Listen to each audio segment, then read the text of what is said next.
Ndabashimiye cyane kandi mbahaye ikaze. Yesu abaho umugisha, mwebwe mwakoze subscribe kandi mugakora share, mugasangiza ubutumwa bwiza inshuti zanyu n'imiryango, abaturanyi n'abavandimwe. Imana ibaho umugisha. Rero nongeye kubaha ikaze cyane kuri yica no kugira ngo tukomeze gusangira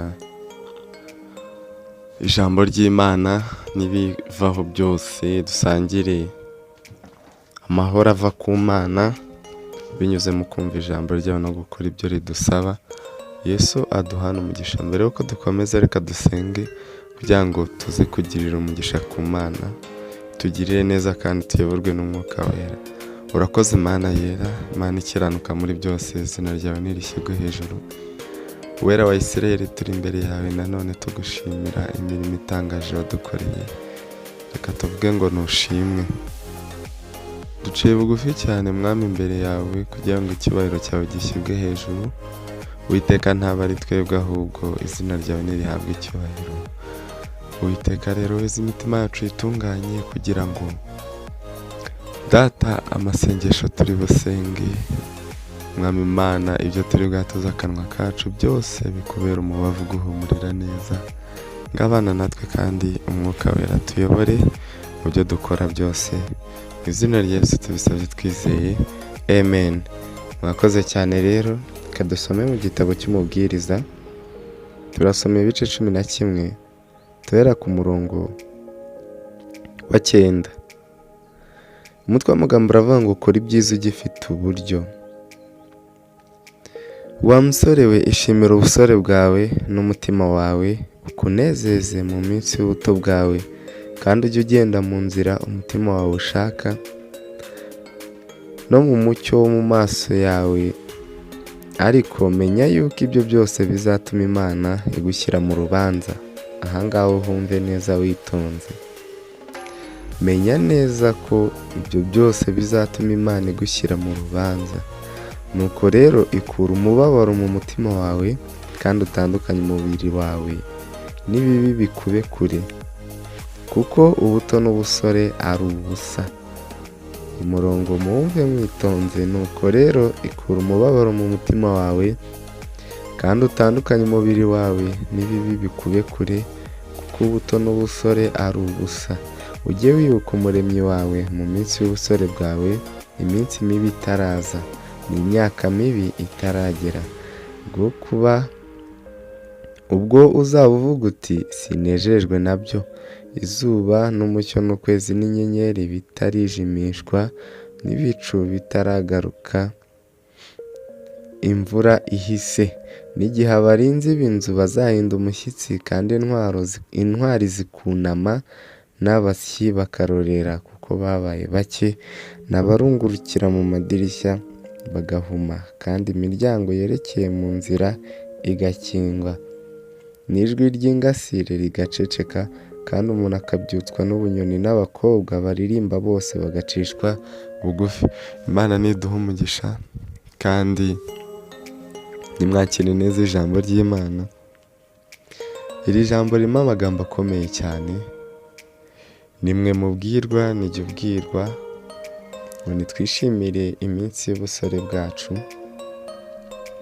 Ariko bavuze bati ugende mu nzira umutima wawe ushaka no mu mucyo wo mu maso yawe, ariko menya yuko ibyo byose bizatuma Imana igushyira mu rubanza.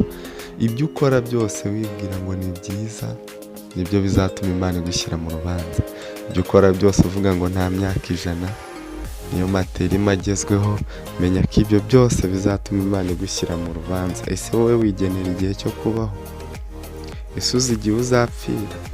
Uzi igihe umaze ariko ntuzi icyo ushigaye? Iki gice cya 12 cyo kiravuze ngo ujye wibuka umuremyi wawe mu minsi y'ubusore bwawe, iminsi mibi itaraza. Ese iyo uri muri ibyo byose basi wibuka Imana?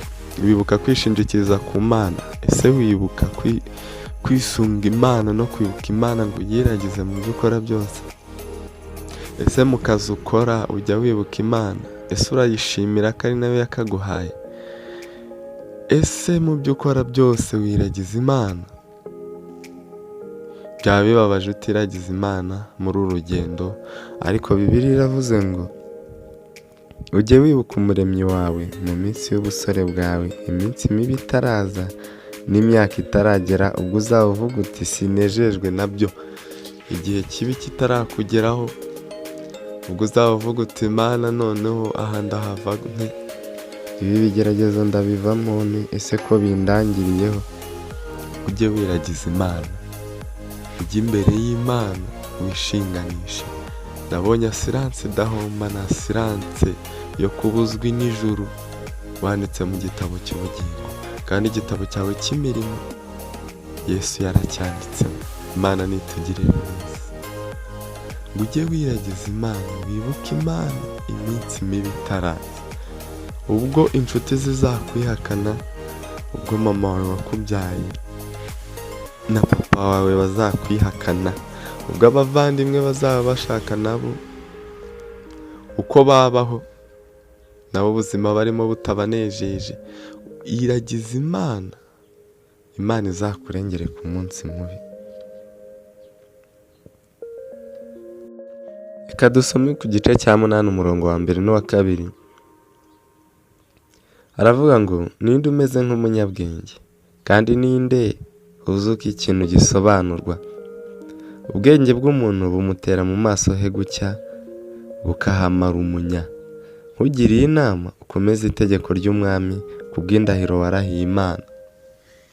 Umunyabwenge ni uwitondera amategeko y'Imana, akitondera amagambo ava mu kanwa ke, kandi akarinda indahiro yarahiye Imana, akitondera amategeko y'Imana, akayagenderamo adacumuye.